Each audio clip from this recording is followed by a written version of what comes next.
சசிகலா மருத்துவர் ராமதாஸ் கூட்டணி அமைச்சு நான்காவது ஒரு அணியா செயல்படுறாங்க. இது வந்து யாருக்கு சாதகமா இருக்கு, யாருக்கு பாதகமா இருக்கு?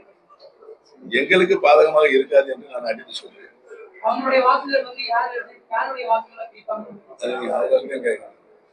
எங்களுக்கு பாதகங்களே சொல்றாங்க. ஏன்னா எங்களுடைய வாக்குகள் அனுப்பி நிரந்தரமான வாக்கு. அவர்கள் ஆரம்பித்திருக்கின்ற அரசியல் கட்சி எங்களுடைய வாழ்த்துக்களையும் தெரிவித்திருக்கிறது. இந்த தேர்தலில் வந்து திமுகவுக்கும் டிவிகேவுக்கும் தான் போட்டின்னு சொல்லி அவைக்க தலைவர் விஜய் ஒவ்வொரு பரப்புரையிலும் சொல்லியிருக்காங்க. அதை பத்தி என்ன நினைக்கிறீங்க? திமுகவுக்கு எதிரி வந்து அவைக்க. திமுகவுக்கு இந்திய அரசியல் களத்தில் எந்த எதிரியும் இல்லை. அவைக்க தலைவர் விஜயனுடைய அரசியல் வந்து எப்படி இருக்கு? அது அவர் தான் நிரூபித்து காட்டணும். அவருடைய கொள்கைகள் என்ன என்பதை சொல்ல வேண்டும். அந்த கொள்கையின்படி அவர் நடக்கிறார் என்பதை நிரூபித்து காட்ட மக்கள் ஏற்றுக்கொள்ள வேண்டும். இவ்வளவு பிரச்சனை இருக்கு.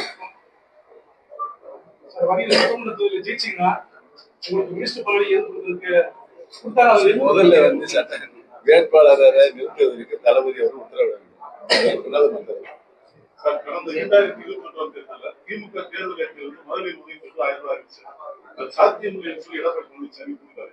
ஆனா இப்ப அதே 2000 ரூபாய் அறிவிச்சிருக்காரு. அது போக வந்து இப்ப பிச்சு வழங்க சொல்லியிருக்காரு. இது பத்தி உங்களுக்கு இலவச நிறைய இருக்கு.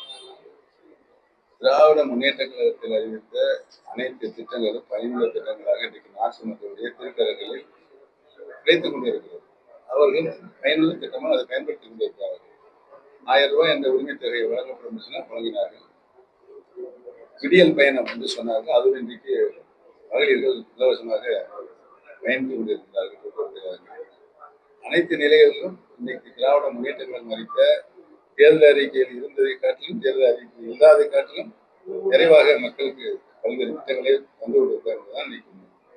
நீங்க ஏற்கனவே கடந்த ஆட்சி வந்து நிதியமைச்சராக எடப்பாடி பழனிசாமி அறிவித்த இலவச திட்டங்கள் சாத்தியப்படும். அவரால் கொடுக்கவே முடியாது. மக்களை ஏமாத்துறதுக்கு இந்த தேர்தல் அறிக்கை மூலமாக இவ்வளவு திட்டங்களையும் அறிவித்திருந்தால் அவரால் முடிய முடியாது. ஒண்ணு மட்டும் சொல்றேன், ஒவ்வொரு தேர்தலிலும் தேர்தல் அறிக்கையை நாங்கள் மதுவை நிறுத்துவோம் என்று சொல்லிக் கொண்டிருக்கிறார். பழனிசாமி கூட 2019 அந்த நாடாளுமன்றத்தில் சொன்னார். 20 கொரோனா வந்துச்சு. 20 கொரோனா வந்தது. அமைதியாக தம்பிகளா, கொரோனா வரும்போது 146 நாட்கள் முழுவதுமாக மதுபான கடைகள் அடைக்கப்பட்டது.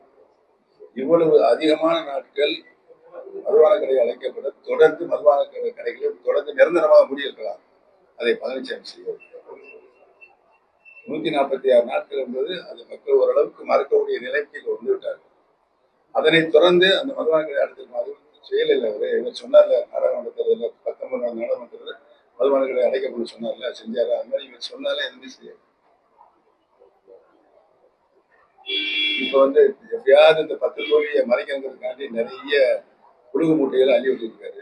எதுவுமே நடக்காது. மக்கள் மறந்து விடுகிற எண்ணத்தில் இருக்க அரசியல் விளையாட்டு.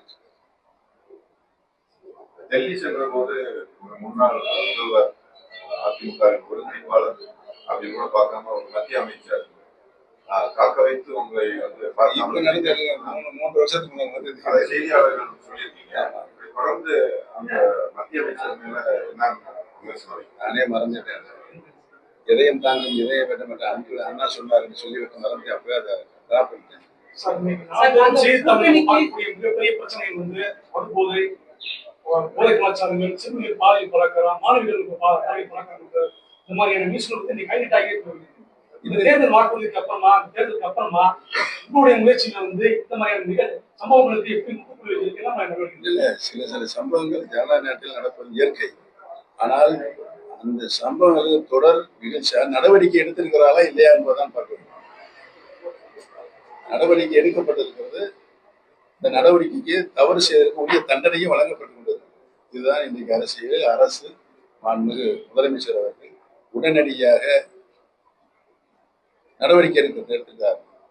அவரை போல துப்பாக்கி சூடு நடந்தது நிறுவனம் கேட்கும்போது நீங்க சொல்லிதான் எனக்கு துப்பாக்கி சூடு தூத்துக்குள்ள நடந்தது எனக்கு தெரியும் சொன்னா ஒரு முதலமைச்சர் எப்படி நியாயமா தம்பி? நீங்களே சொல்லுங்க. நீங்க தானே எடப்பாடிக்கு சப்போர்ட் பண்ணி தரீங்க.